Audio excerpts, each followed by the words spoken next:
Join me, if you will, in the book of Daniel, the first chapter. We're starting a brand new series in the month of February that I think is going to radically transform your life. And it is something that I am resolute is a necessity for each of you to study. This series is called Me versus Me. And the idea behind it is your only competition. I said your only competition has to be yourself. And I'm going to help you through this and teach you how to make your last version of yourself your competitor and teach you the dangers of making flesh your competition. It is very important that you compete against yourself. I know you want me to turn my plow, but I can't do that. You have to be very disciplined about using yourself as your measuring tool. You cannot measure yourself against the achievements of anybody else. To do so is going to sign your life up to depression. Well, let's preach. Daniel 1:1. Are you there? In the third year of the reign of Joachim, the king of Judah, came Nebuchadnezzar, king of Babylon, unto Jerusalem and besieged it. And the Lord gave Jehoiakim, king of Judah, into his hand with part of the vessels of the house of God, which he carried into the land of Shinar to the house of his God. And he brought the vessels into the treasure of the house of his God. But the king spoke to Ashpenaz, the master of his eunuchs, that he should bring certain of the children of Israel, and of the king's seed, and of the princes, children in whom there was no blemish, but well-favored and skillful in all wisdom, and cunning in knowledge, and understanding science, and such as had the ability in them to stand in the king's palace, and whom they might teach the learning of the tongue of the Chaldeans. And the king appointed them a daily provision of the king's meat, and of the wine of which he drank, so nourishing them 3 years, that at the end thereof they might stand before the king. Now among these were the children of Judah, Daniel, Hananiah, Mishael, and Azariah, unto whom the prince of the eunuchs gave names. For he gave unto Daniel the name Belshazzar, and to Hananiah of Shadrach, and to Mishael of Meshach, and to Azariah of Abednego. But Daniel purposed in his heart that he would not defile himself with the portion of the king's meat, nor with the wine which he drank. Therefore he requested of the prince of the eunuchs that he might not defile himself. Now God had brought Daniel into favor and tender love with the prince of the eunuchs. And the prince of the eunuchs said unto Daniel, I fear my lord the king, who hath appointed your meat and your drink. For why should he see your faces worse liking than the children of which are your sort? Then shall you make me endangered in my head to the king. Then said Daniel to Melzar, whom the prince of the eunuchs had set over Daniel, Hananiah, Mishael, and Azariah, prove thy servants, I beseech thee, 10 days, and let them give us pulse to eat, which is vegetation and water to drink. Then let our countenance be looked on before thee, and the countenance of thy children that eat the portion of the king's meat. And as thou seest, deal with thy servants. So he consented them in this matter, and proved them for 10 days. But at the end of them 10 days, their countenances appeared fairer and fatter in flesh than all the children which ate the king's meat. Thus Melzar took away the portion of their meat and the wine that they should drink, and gave them pulse. As for these 4 children, God gave them knowledge and skill in all learning and wisdom, but Daniel had understanding in visions and dreams. Now at the end of the days that the king had said he should bring them in, the prince of the eunuchs brought them in before Nebuchadnezzar. We're almost there. And the king communed with them, and among them all was found nobody like Daniel. Hananiah, Mishael, and Azariah. Therefore stood they before the king. And in all matters of wisdom and understanding that the king inquired of them, he found them 10 times. Real quick, before I preach, I want you to put your hand on your shoulder. Help me prophesy this and just say this B word as loud as you can. Come on. 1, 2, 3. Scream that out. I scream that out like you ain't Catholic. Come on. He found them 10 times better than all the magicians, hallelujah, and all of the astrologers that were in his realm. Father, help me to preach this in Jesus' name, amen. We're talking this morning from the thought, I cannot eat that. I want you to write that down. And I want you to go ahead and take notes now. I want you to read, I can't eat that. I want you to just put that on your notebook or in your cell phone and your BlackBerry. I want you to write it in bold, put it in italics, and underline that. I can't eat that. I'm a student of sociology, which is basically the interactions between people from divergent places and backgrounds and experiences. And one of the things that you'll know when you study anything having to do with the human experience is the undoubted power of culture. Culture is a very powerful thing. If you are sitting on a row with 10 said individuals, you are not just sitting next to people who have individual identities. You're sitting next to people who have individual experiences, and those experiences are the product of who they were born to, where they were born, when they were born, and how they were born. Culture is like the invisible code of conduct that determines why people do what they do and why people believe what they believe, and we have really underestimated the power of culture. If you're dealing with, for example, Latin American or people of Hispanic descent, and they all speak what we call Spanish, Espanol, part of what you'll realize is when you are immersed in Hispanic culture, you learn the language differently from learning Spanish in an English culture. For years, I traveled back and forth to Latin America. I've been to Lima, Peru. I've been to Brazil. I've been to Guatemala, Cataltonanga, Guatemala. I've preached in Mexico. I've preached in Puerto Rico. I've preached in several Latin American countries. Even went to the Dominican Republic. You know what I learned? What I learned as far as Spanish in the high school sent me off. I mean, sent me clean off. And I'm from the ghetto, praise the Lord. And so a part of how I attempted to speak the Spanish I learned was black Spanish. It'll make sense to you. And a part of what black Spanish is like this. Hola, you just put a little bit more.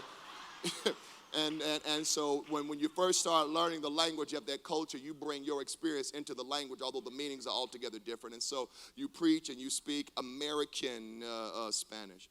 I learned that Puerto Ricans and Dominicans and Mexicans and I even learned that Peruvians, they all speak the same language, but it has very different dialect. The words could have similar meaning, but even the way you say them means something differently. For example, if you're dealing with somebody from Mexican descent, they're going to elongate their Spanish. ¿Qué pasó, amigo? They kind of drag it out. Puerto Ricans have a tendency to speak very choppy. ¿Qué pasó? Their words are not as out there. They speak a little bit faster. The point is, culture determines conversation. It determines linguistic. It determines what means what, how what means. We cannot underestimate the power of people's culture. One of the reasons why we can't teach you is because of your culture. One of the reasons why the church is not growing is because of culture. It is not an absence of gifting or ability or desire. It is the lack of confrontation to culture. We are preaching into parenting. And we're trying to give revelation to what you were taught or not in your house. You came to church in and with a culture. Certain things were done in your home that's right by you and perverse by the Bible. It's a part of your culture, how you were raised, how you were bred, and how you were born. Culture is so powerful that the Bible says there was one place where Jesus would not do certain miracles because of the culture of disbelief. This guy was the anointed one, God in flesh, and yet could not exert, which was easy for him, supernatural energy because there was a culture or a mentality of disbelief that blocked the entry point of faith and power. Culture is powerful. Your house has one. Your job has one. Your relationships have one. If you are an employer, then your departments have a culture. And what we're learning about this in terms of human engagement is you can have all the vision in the world, all the ideas in the world, all the goals in the world, all the plans in the world, and it be consumed by toxic culture. Toxic culture is such that it has the power to block creativity and innovation. In the land of Judah, there was a culture of study, and there was a culture of diligence, and there was a culture of piety. That's Piety. And basically what that means is a personal priority to prayer, to fasting, to investigation. That was the way Judah did stuff.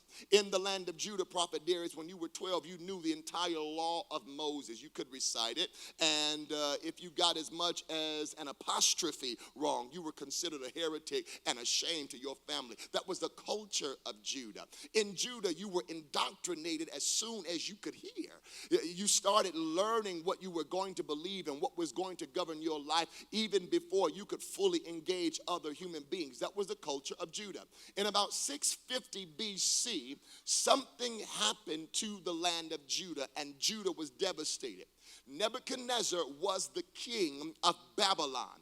Babylon decided, I'm going to invade Judah, and before I destroy the land of Judah and their ruins, I want to make sure that I extract. Now, I want you to remember that word, because that's going to help you in a minute. I'm going to remove from them the best that they had to see if I can make these guys useful in my culture. So Babylon goes in and invades Judah, slices the belly of their pregnant women open and consumes their young, sets their homes on fire, makes stew of their unborn, dishonors their altars, and desecrates their entire land, plummets their fields, makes sure that they expose their harvests and their crops, and make sure that there is nothing left to be remembered of.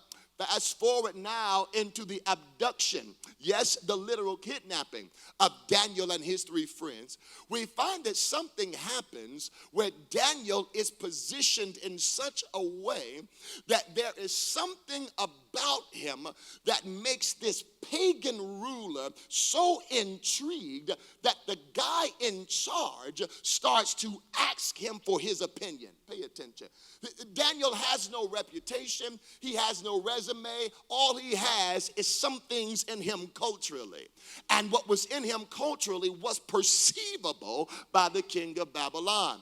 So the king of Babylon has his people go on a talent scout, as it were, and they kidnap these boys and bring them into the king's palace. The reason why this is important is because Judah had a culture and Babylon had a culture. The culture of Babylon was syncretist. A part of what that means was these people ain't loyal. They had all kinds of deities, and the problem with that was that they made deities daily. Pay attention now. We're in an era where we only learn the deity by decade. But in the culture of Babylon, there were new gods being formed daily. Why? Anybody had the power to decide that something could be worshiped. There was not one god that was responsible for what went on in Babylon. Babylon was also a very perverse place. They had a gambling problem. They had a prostitution problem, but they also had a problem. Here we go. I'm about to go into my text now, which is a common problem for you and probably the person behind you. Is one of the sins we don't talk enough about. They had a problem with covetousness. Oh, it's quiet, Zion. Covetousness. When the last time you heard some revelation about the dangers of covetousness, about what covetousness does to your character? It's amazing to me that we put a lot of emphasis on every commandment. Honor your mama and your father.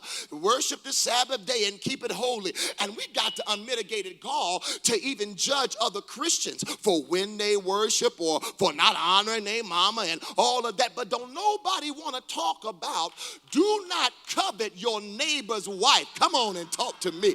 Or your neighbor's donkey. I know you don't want to hear this. Or anything else that belongs to your neighbor. And the reason why this is making you just a little uncomfortable is you okay with covetousness. You think it's natural and it's normal to sit on Facebook and Instagram and Google and to research what everybody else has. And I know the problem with this is because you are in a culture that promotes covetousness.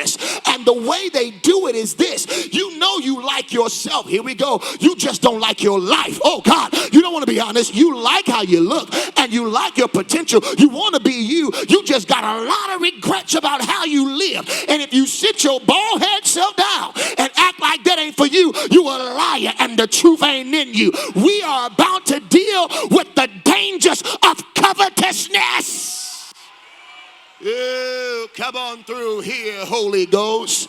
You can't even clap your little funky hands because I'm making you uncomfortable with talking about covetousness. And if that don't mess you up in the epistle, pay attention. I had never realized, Jason, that the Bible says those who are full of covetousness covetousness cannot enter the kingdom of God. Next verse says, because covetousness is idolatry. Oh, you don't like that? Covetousness is idolatry. Sit down. Sit down. Why are you talking about covetousness already? Because what motivated the attack on Judah from Babylon was covetousness. I'd like you to look at your own life to consider how many wars you started because somebody else had what you wanted. I want you to really examine your heart, nappy head. And I want you to really look over your conversation to see if the root of your criticisms to other people is covetousness. I want to be me. I just want your life. I want to stay who I am. I just hate the fact that my mama was my mama, my daddy was my daddy, that I lived where I lived, that what happened to me happened. Nothing happens for you until you renounce the power of covetousness, because God cannot trust a character that is not like his, and he don't want nothing that another God has. Babylon only problem, Judah was not a threat to Babylon. I'm going to take my time. But Babylon wanted what Judah had. Covetousness. Wars are born because people want the wrong stuff. Alliances are formed through covetousness. Jesus warned and said, if you are full of covetousness, you will take bribes. Many people in this culture compromise their morals and their values, even their doctrine, because of an unmanaged desire and because of an unregulated vision. And an undiscipled goal is covetousness. Babylon covets the items that are in God's house. This text opened up with saying that when they came, they brought the items in the house of God to Babylon. Knowing that this is the culture that Daniel is groomed in, we now find a different principle. If you pay attention, it'll bless you. A culture has to be enforced by a king. To every culture, it is born from the beliefs of a king. Either what they endorse or what they ignore. This is why it's important to not marry a bum. Because if you make a bum the head of your house, what you do is you come in contract with a culture. I know you don't want to hear me, Sally. You got to be very careful about marrying unbelievers. I'm coming down your road, because then your in-laws are the devil. I'm talking to you. I don't care how professional that ninja is. If you marry somebody who's not submitted to Jesus, then you are also going to be the slave of whatever he's submitted to. And you raise your children in a culture of wickedness and darkness because you coveted the feeling of relationship.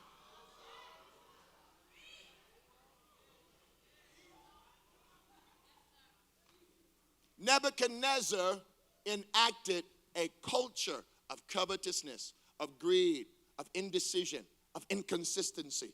Do what you will to get what you want. That was the culture. All of a sudden, the first lesson of Daniel 1 is so profound that we miss it. We miss it. We run all the way down, and we're going to shout about that later, to 10 times better. But we missed how he got to be better than what was. We don't investigate about what Daniel did to bring distinction in his life. I love the fact that Daniel is mentioned in a social circuit, but something about what Daniel did even set him apart from his friend structure. They probably had the same beliefs and the same goals and the same knowledge, but there was something about Daniel that distinguished him and put him on the cutting edge. Love the fact that the king tells them, I'm going to make you a slave, but I'm going to provide for you. I'm going to take your freedom from you, but you'll never lack a meal.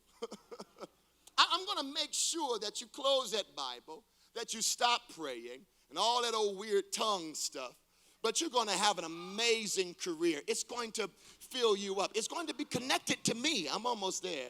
But I'm going to make sure that you bow to me, and I'm going to give you what to eat and and I'm going to make sure that you never have to worry about provision. Look at here, look at here. If you want to examine the heart of a man, you got to find out what he or she is willing to do when their provision is at stake. People will sleep with people, lie on people. Oh, I can't get no help back there by the clock. Won't nobody help me today? They will do all kinds of stuff that they said they will never do. The devil knows the power of provision. So when you're nervous about where your provision is going to come from, you ain't studying your vows to God. You ain't studying the sanctity of your body. If you want to find out what's active in the heart, watch what people do when they don't know how they're going to eat. Oh, yes. Your character will be made manifest when you've got to live by faith. This is why Jesus said we have to live by faith, because it'll prove what's active in your life. Go ahead, Daniel. You're going to belong to me, and I'm going to provide for you. I will control your liberties. I will decide when you wake up. I will decide when you go to bed. I'll decide when you make your one phone call. I'll decide if you ever see your parents again. I'm even going to control your relationship with the Bible. I'm going to control your relationship with prayer. Later in the story, the king is insulted by Daniel's prayer life. And when something rules your life other than God, you are not free. No matter how much you post, I'm doing me, how much you act like you a hustler, you are controlled by something that's in your appetites. I don't care today. That's in your emotions, that's in your conversation, and it's dictating your relationship with heaven. I find it intriguing, Jimmy. The king says, yo, y'all are the best that Judah has. I tell you what. You're going to eat what I eat. And you're going to drink what I drink. I'm going to be so generous to you. I am going to own you and act generous to you. You've got to be careful of bondages that imply that they can give you benefits. Whoa, come through here, Holy Spirit. Every real stronghold is going to come to you with an offering. Do you think the devil is stupid enough to approach you empty-handed? You a fool. He gonna come to you with a raise. Come on, Zion. He gonna come to you with opportunity, with connections, with magazine covers, with promises of benefits and lifelong security. The devil knows the power of generosity.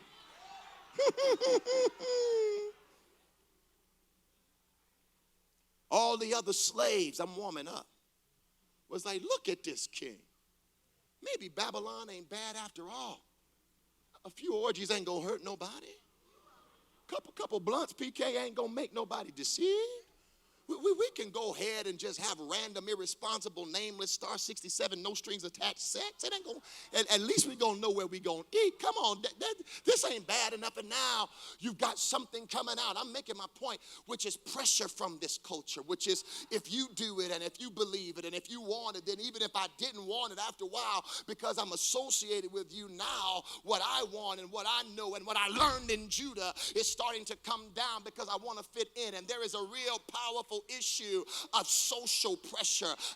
It's hard to get. Listen to me. I've been casting devils out of people for 20 years. And what I've learned is if you want to stay bound, keep bound friends. If you don't disassociate yourself from people who are controlled by what you're trying to get out from, it don't matter how many times we grab your head, that thing is coming back to you in power because you are in covenant with the thing that has arrested everybody around you.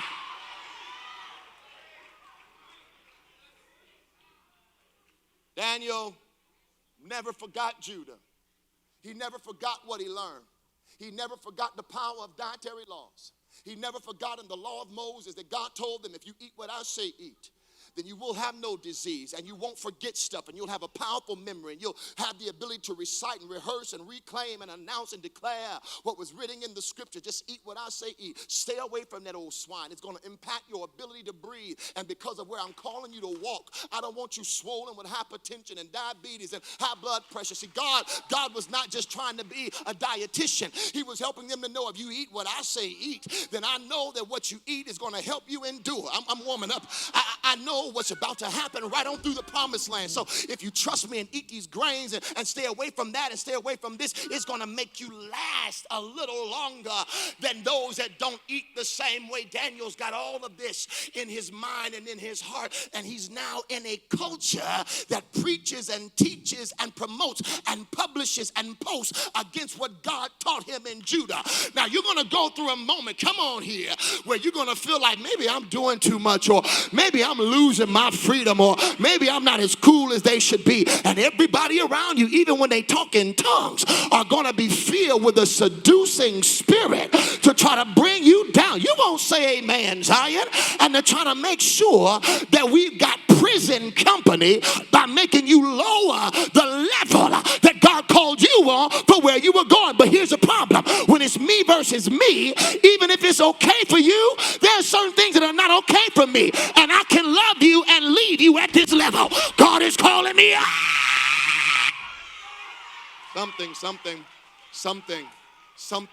Something in the culture of Babylon wanted to have. Can I preach this like I want to? Pastor Ord, Babylon was gambling over Daniel.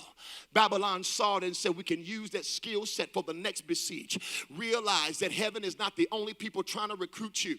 You have an assignment on your life from heaven, but you also got an assignment from hell. There are things in you and skills in you that the devil is aware of. And he's like, oh, I could use that character. He's pretty charming. I can make him somebody to recruit for me. Listen, your gifts don't just work when you're living holy. They also work when you live in hellish. You can tell a hellish prophet out there, you can tell a hellish apostle out there, the gifts don't change, the God does.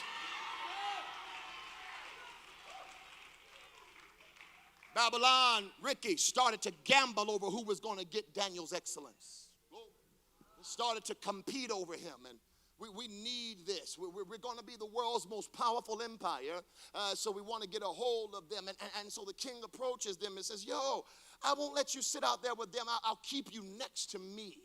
I'll make sure that I replace the closeness you're used to with Israel's God. I'm going to be what he used to be to you. I'm going to give you a physical representation of what you're used to relying on invisibly. Daniel hears and is like, yes, and because he has the wisdom of God, and because he knows that God is a revealer of secrets, Daniel 2:22, he looks at the servant of the king kindly and politely, because you don't always have to let a snake know you know they're a snake. It almost makes you equally as wicked to let a wicked person know, I see you now. There's going to come a revelation of chivalry. Oh, you don't want to hear that. Where you can sit by somebody who has your bad intent, look at people who don't mean you no harm, and be kind. You don't want to hear this.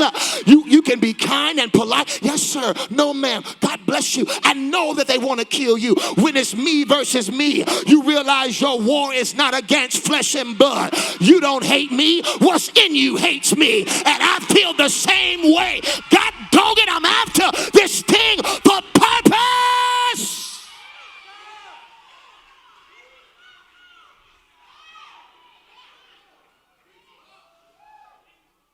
Mr. Nebuchadnezzar, thank you for your offer, sir. I appreciate your consideration. I am honored to be in your presence. May I make a suggestion? I'll eat something differently from the rest of them. I don't want to put pressure on the budget. Use your resources to feed them, and I'll abstain. I'll eat what I'm normally used to eating. It costs a little less, but I'm used to it. I'll eat this. What do you mean? You don't want my meat? You don't want my wine? You don't want to be filled by what satisfies me?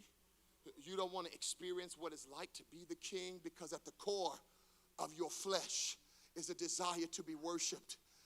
You call it fame, but it's really a hunger for glory.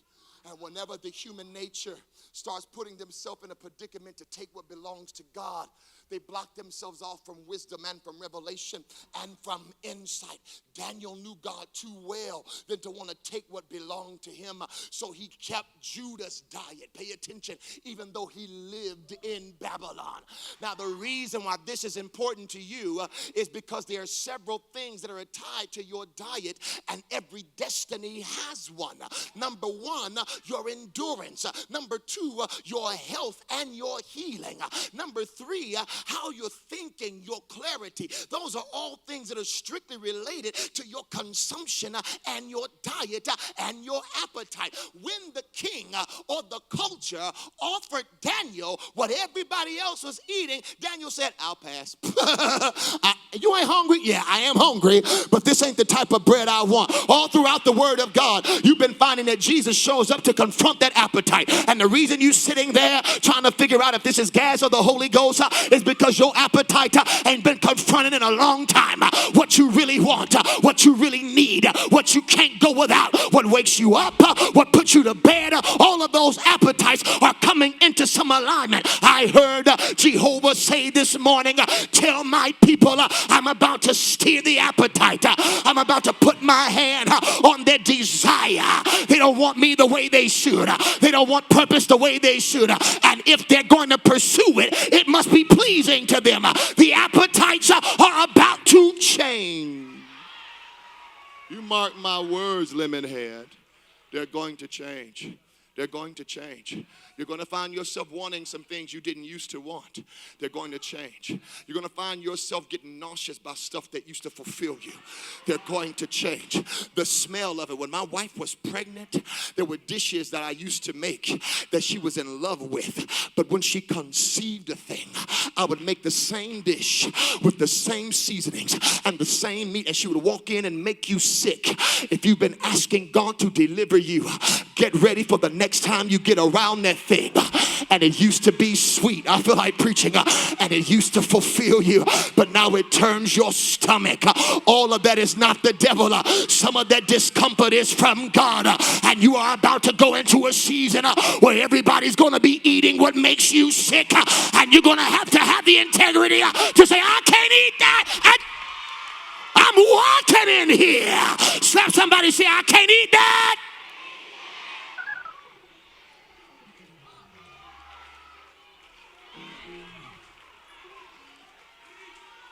Your culture is trying to get you to eat what they eat. American culture is telling you to go and get your dreams, whether you're delivered or not. When I was growing up, Apostle, we had to put deliverance before destiny. You Negroes want to go after destiny as a slave. You got to be a son to be trusted with success. How you going to be an orphan? Talking about you winning. Submit yourself to deliverance and the door will open. Oh, we got gurus. And we got coaches, and we got self-help people teaching you how to make a name for yourself. But at the core of your inner man is still a resentment about what everybody else can have and about what everybody else can get away with. It's not until you turn plates over in your life and watch people eat what you used to eat and refuse to partake that God can trust you with next level wisdom.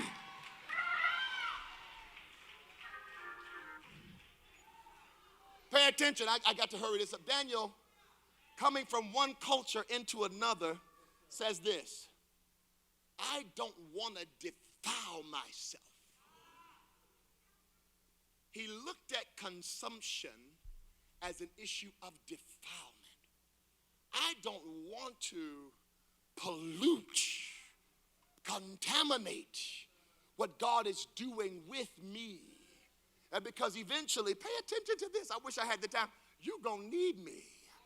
And if I'm going to serve you, Mr. King, I got to eat a little differently from you. if I'm going to be used to serve you, that I've got to protect what God did to train me, because if I'm eating what you're eating, I'm going to eventually look like you, and I'm going to have the same blockages that you have. The reason you need an interpreter and the reason you need somebody to help you, you the king, I'm not. I'm just a teenage prophet, and you're going to need me one day because I refused to eat the stuff that satisfied you. Can't eat that. King says, oh, that's cute. Fine. Let the youngster eat what he is going to eat. He'll learn. He's ungrateful. I've done all this to make sure he can consume it. And Daniel says, okay, thank you. Test this. Look at this. Because every real standard of God will mature you quickly. One of the reasons why God gives you certain levels is because of your learning curves. If God says this is the level you have to live on, it's because of what he needs you to learn. Daniel says, in 10 days, who gets a degree? Who gets certified? Who becomes a specialist? Who opens mastery, which demands 40,000 hours of study? Who opens mastery in 10 days? A person who refuses to be defiled. This is why it's laborious for many of you to pursue things that God really wants for you. But it's difficult because of your diet.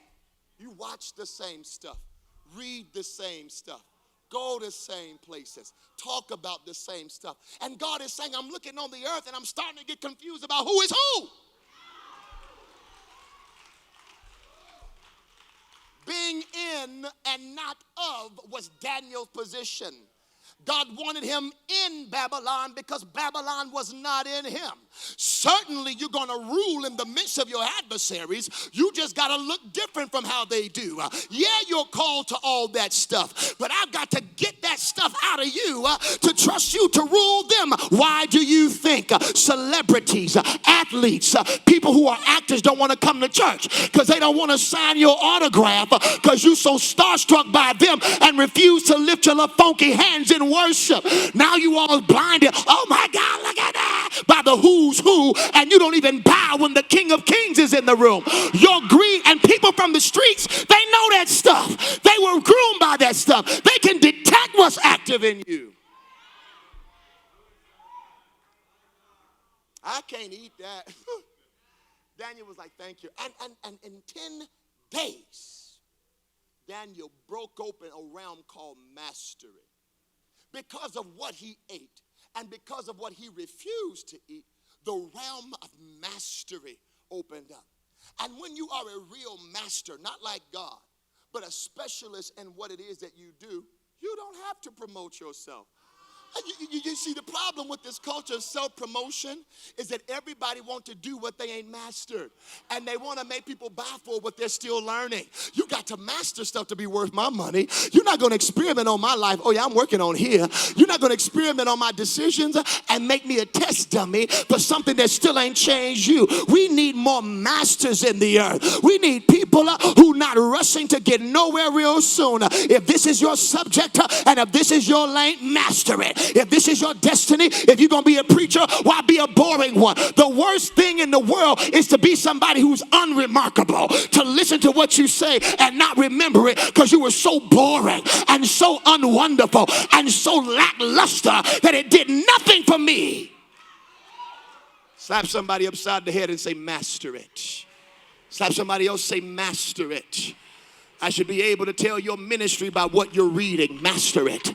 I should be able to tell how much money you make by how much money you save. Master it. I should be able to look at your marriage and the discipline on your week and the time you cut off your phone and tell how long you're going to be in it. Master it. There's some things that you are in the middle in that you're supposed to master. And the way to millions is mastery.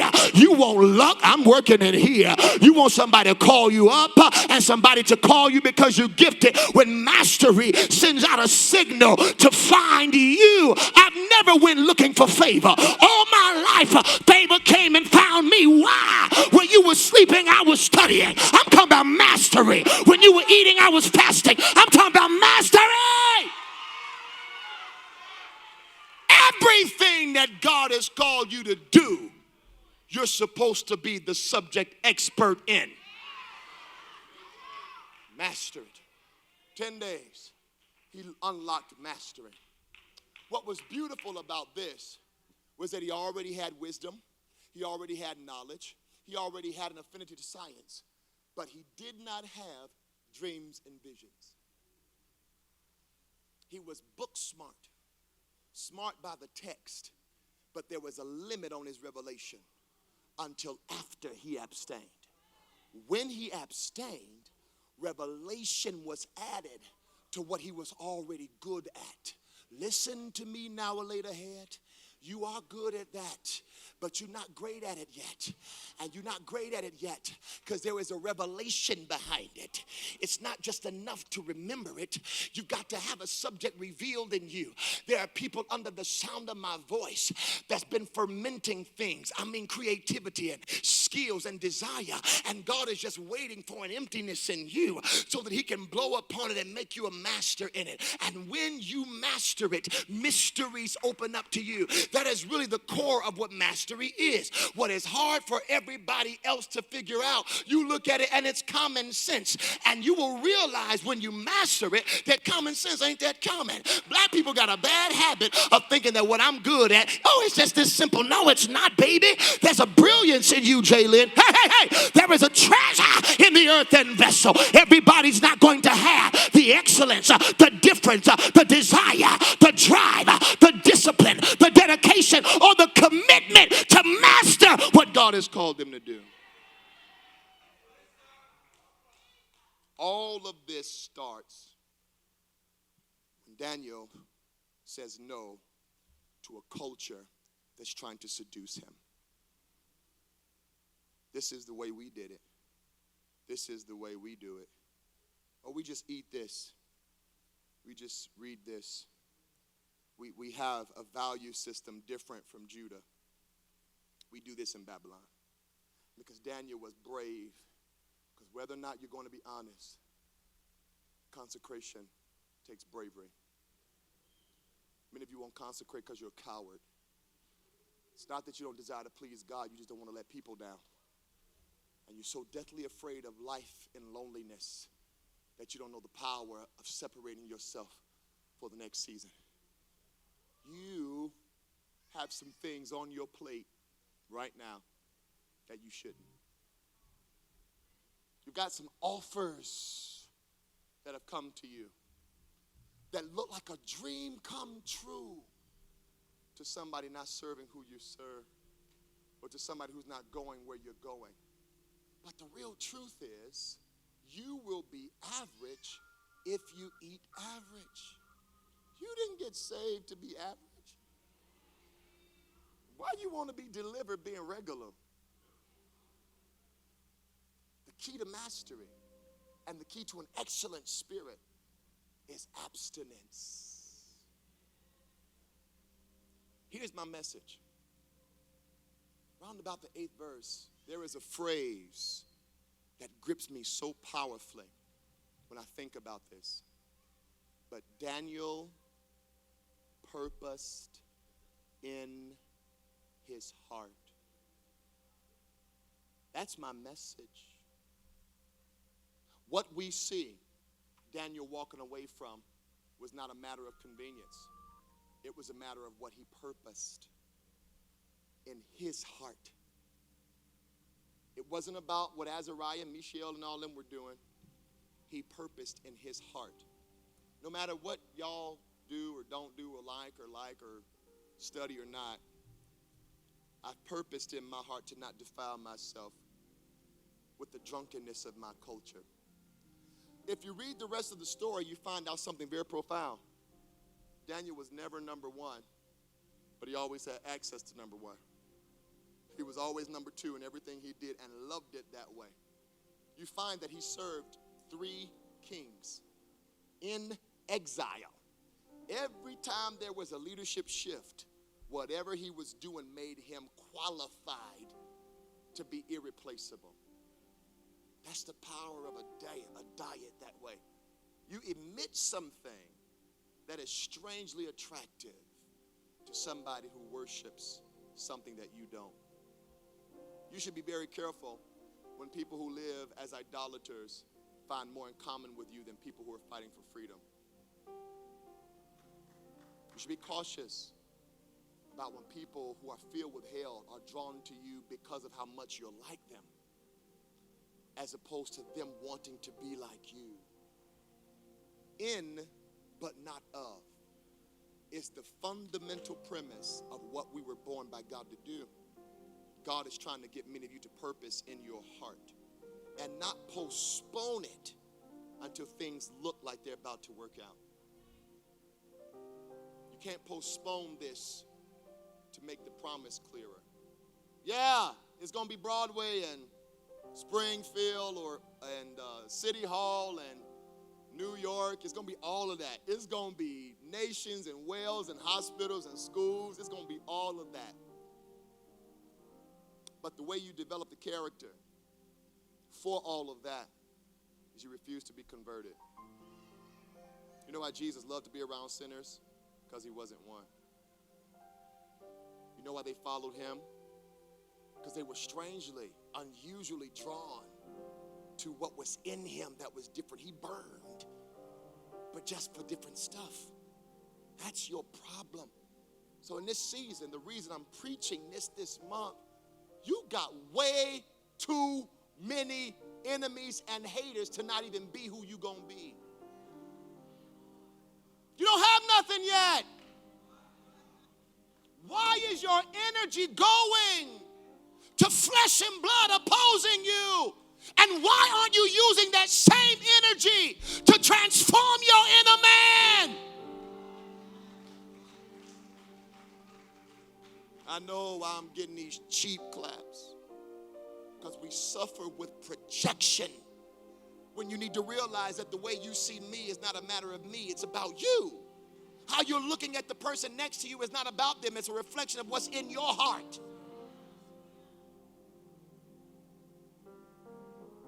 It's about me versus me.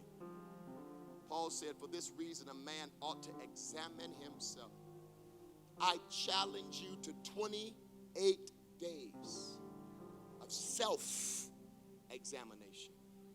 I was in a meeting a couple of days ago, and the Spirit of God started dealing with me. And he told me, he said, tell my people in February I want an offering. And I'm like, oh, we moving paid in full up. Praise the Lord.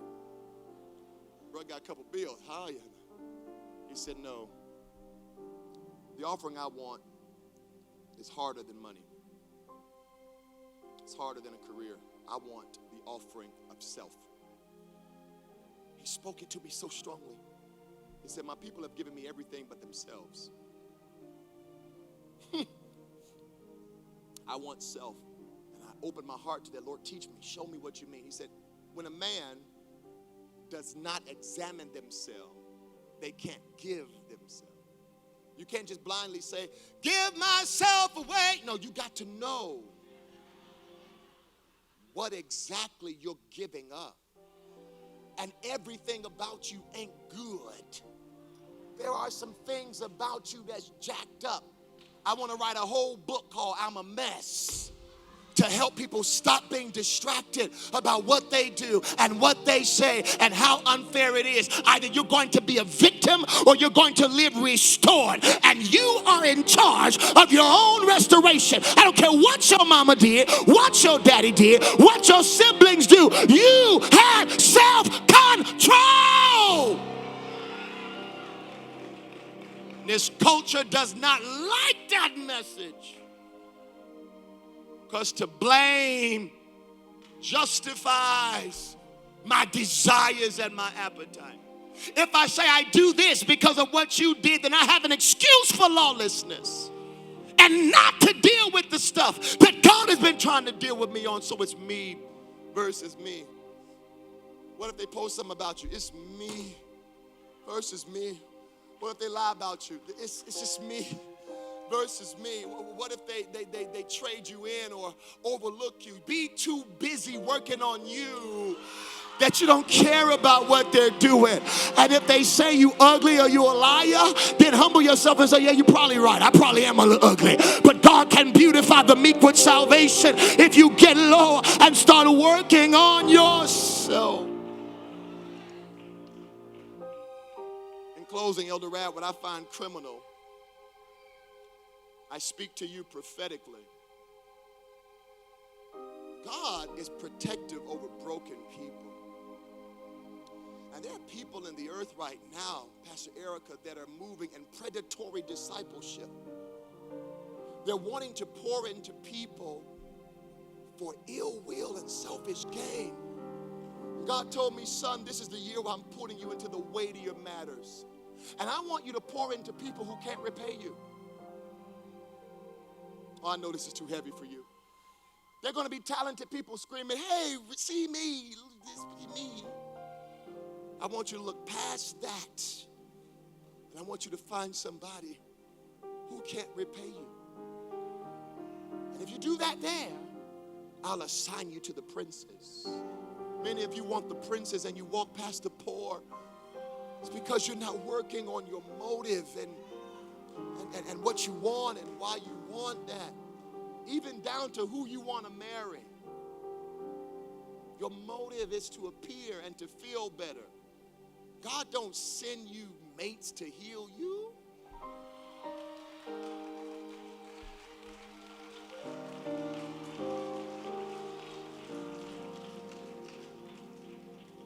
You can date all you want to. I know a lot of people in love and still lonely.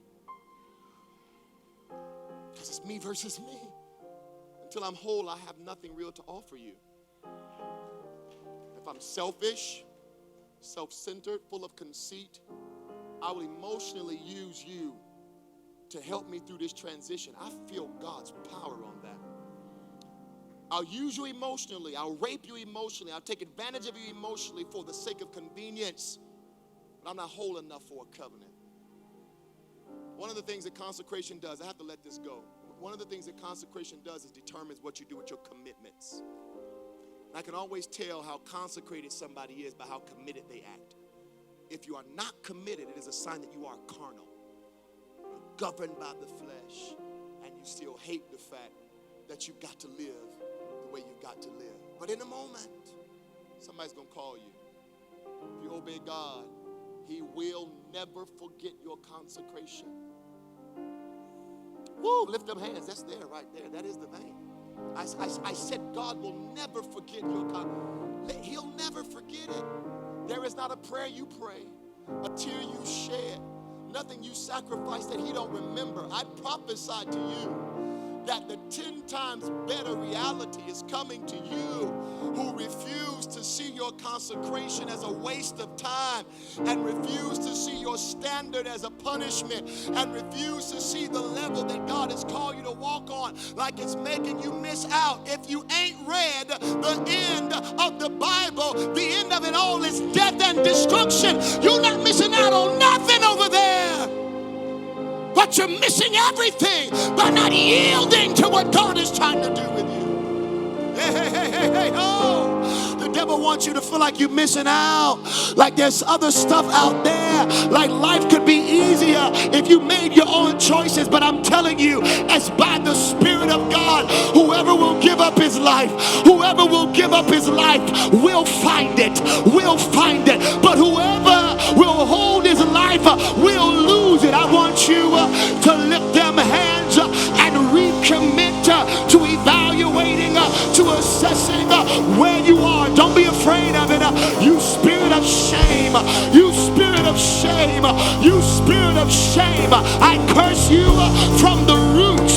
You will not harass, you will not hinder, you will not arrest the movement, the productivity of these people.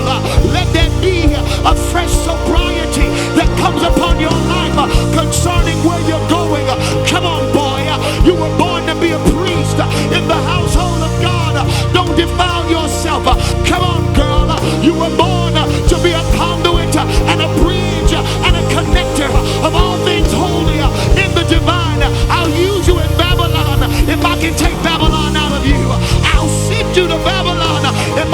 you the heart of Judah. I'll use you to reign.